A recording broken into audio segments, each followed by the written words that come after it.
د څه د پاسه 15 میلیونه افغانیو په ارزښت د درې بیلابیلو ټولګټو پروژو چارې پیل شوې. د ولایت مقام د خبرپاڼې په بنسټ په لغمان کې د پیښو پر وړاندې د چمتووالي د ادارې اړوند د درې ټولګټو پروژو چارې نن د لغمان والي عبدالجبار نعیمي، د ولایتي شورا د مرستیال حاجي عبدالعزیز، د ولایتي ادارې د رئیسانو، په ختیځ کې د یونیسف د رئیس، قومي مشرانو او ځوانانو په لاسونو پیل شوې. په دغو پروژو کې یو هم د پیښو پر وړاندې د چمتووالي د ریاست د 340 مترو په اوږدوالي د احاطې جوړولو پروژه ده چې 2,906,440 افغانۍ لګښت راځي چې د جوړېدو چارې به یې په 3 میاشتو کې بشپړې شي. بله پروژه هم د استقرار د موادو د ساتلو په موخه د یو باب زیرمتون جوړول دي چې د فلزي اجزاو څخه به جوړیږي چې په یو وخت کې به د 800 متر مکعب په اندازه د موادو د ذخیره کېدو وړتیا ولري او ټول ټال 1 میلیون افغانۍ لګښت پرې راځي چې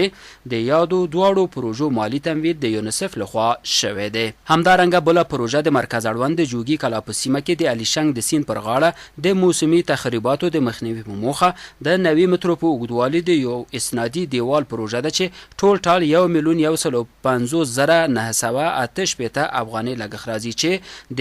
IMC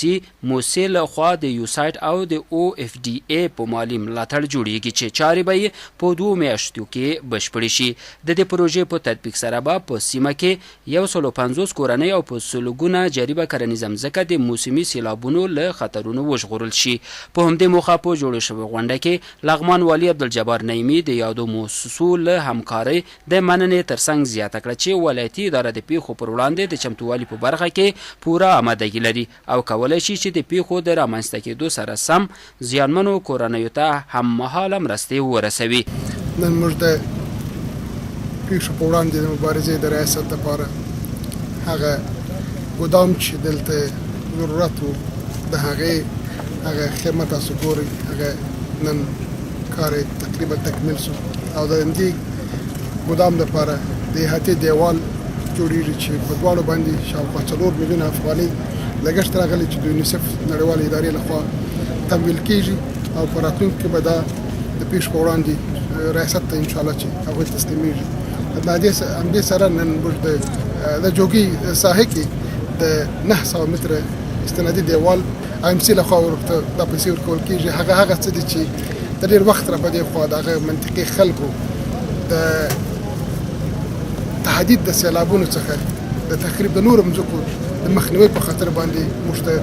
عرضې کړې وې او هغې ته هم نن رسېدګي وشول، هغه به هم نن افتتاح کېږي. نو دا یو ډېر لوی زیری دی او یو ډېر مهم اساس د هغه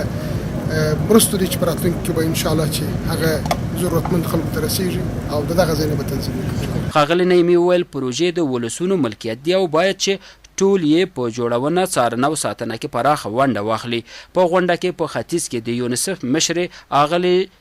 شیپینګ وینګ هم د ولایتي ادارې له ښې همغږۍ د ستاینې ترڅنګ ډاډ ورکړه چې اداره به یې په راتلونکي کې هم په لغمان کې خپلو مرستو ته دوام ورکړي. د ولایتي شورا مرستیال حاجي عبدالعزیز او قومي مشر حاجي شیرین آغا بیا په هر اړخیزو برخو کې د ولایت مقام د هلو ځلو په یادونې سربیره زیاته کړه. د خوښۍ ځای دی چې په لغمان کې هر ورځ د بیارغونې یوه پروژه پیل او یا ګټې اخیستنې ته سپارل کیږي. یادو کسانو د ولسونو په استازي ولایتي ادارې ته ډاډ ورکړ چې د ولایتي ادارې سره به په هر اړخیزه برخو کې یو ځای کار کوي.